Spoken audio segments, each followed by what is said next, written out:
Hello boys and girls, welcome to Arts and Crafts.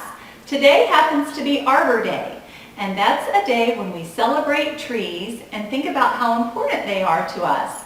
Trees are of course very important because they provide oxygen in our air, and they also provide homes to our wildlife, and they do all kinds of wonderful beneficial things for us. So it's a good day to remember trees and to plant trees if you have something in your yard that needs planting, or if you happen to have seeds, or even just to take care of a tree that you already have. Maybe water it. It's kind of dry out, so it would be a good time to think about giving it some extra water.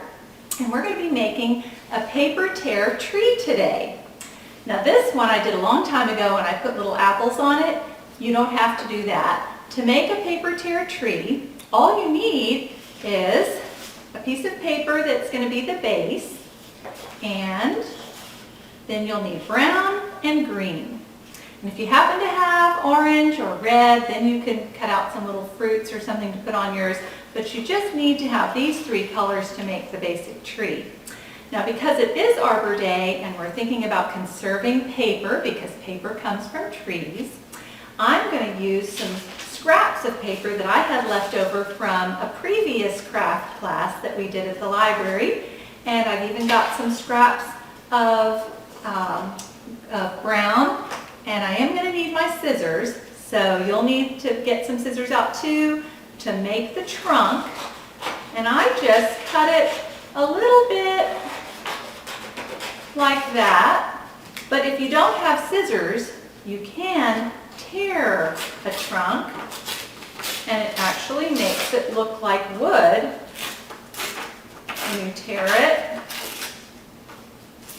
And you can kind of tear off the edges to make it look not just straight down, but where it gets wider at the bottom like a real tree, where the roots start to spread out. So you can do it like that, where it's a little bit wider at the bottom. And if you want to add some branches, you can. You can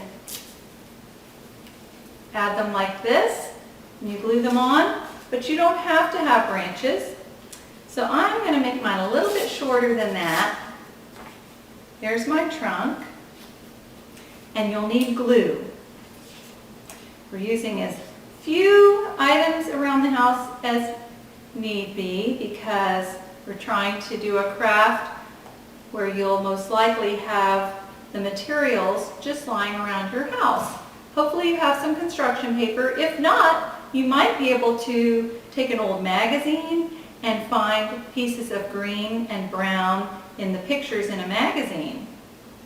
So I put a little bit of glue, not too much where it would get drippy, but just enough, and I even spread it out with my finger, and I've got newspaper under my project so that I don't get glue on my table. And then the next thing I'm going to do is use scraps of green paper and just tear little bits to make the leaves. And you can just tear them any size you like. Mine are kind of small. You could do big ones. And you'll need quite a few. And just tear them up. And then you can spread a little glue around with your finger. And then you don't have to put glue on each little piece, where it might end up being too much glue. But then you can just go back and stick your leaves on where they'll look like they're real leaves on a tree. And I've got some of mine kind of sticking off, like they're blowing in the wind. So you could just push down maybe half of your little piece of paper and let the other piece stick up, and put some under and on top of each other. And that way they look like they're kind of three-dimensional, and you've got leaves of different shapes and sizes.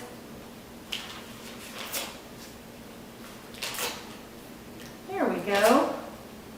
So some could be new leaves just sprouting, and some could be old leaves that have been on the tree for a little while.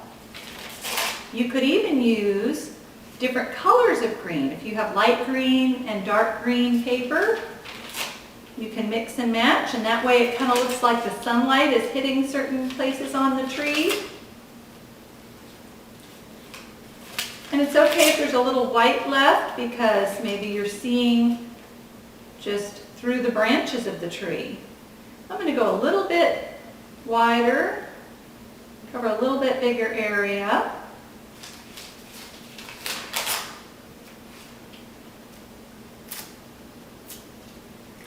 There we go.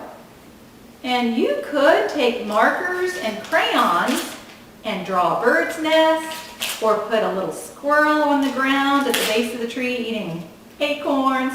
You can even let your leaves come up off of your paper. See how mine is sticking kind of up higher than the actual piece of paper that it's sitting on.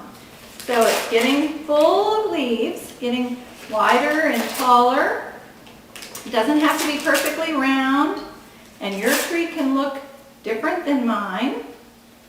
Does not have to look just like mine. You can have some leaves falling from the tree, maybe trickling down in the wind or something. There we go. Put a little bit more up top. And then we can get crayons out if you have them and draw something, add to the picture that way. But here's my paper tear tree. I'm going to get crayons out and maybe draw, how about a little tire swing? I'll need a dark crayon to be the tire. You know, some people will hang a tire or another type of swing from a tree. You could even draw some little flowers at the bottom. And if you have colored pencils or markers, you can use those instead. You could add some grass around the bottom, just like that. You could draw a bird or something up there, or a little hole in the tree with a squirrel peeking out, or a raccoon or something like that. Because of course, like we said, trees provide homes for wildlife. Now I've got some books that you can get online as ebooks from hcplc.org. If you've got your library card, go to the website and you can look up where the sidewalk ends. There's a great poem in here called The Tree House. And Shel Silverstein wrote it. He wrote all the poems in this book, as well as the book The Giving Tree. And The Giving Tree is a wonderful book that reminds us of how important trees are. And this month it happens to be Poetry Month. So this would be a nice book to check out as an ebook and read while you're at home and thinking about poems this month of April. All right, we've got The Great Treehouse War by Lisa Graff. That's also on the hcplc.org website as an ebook.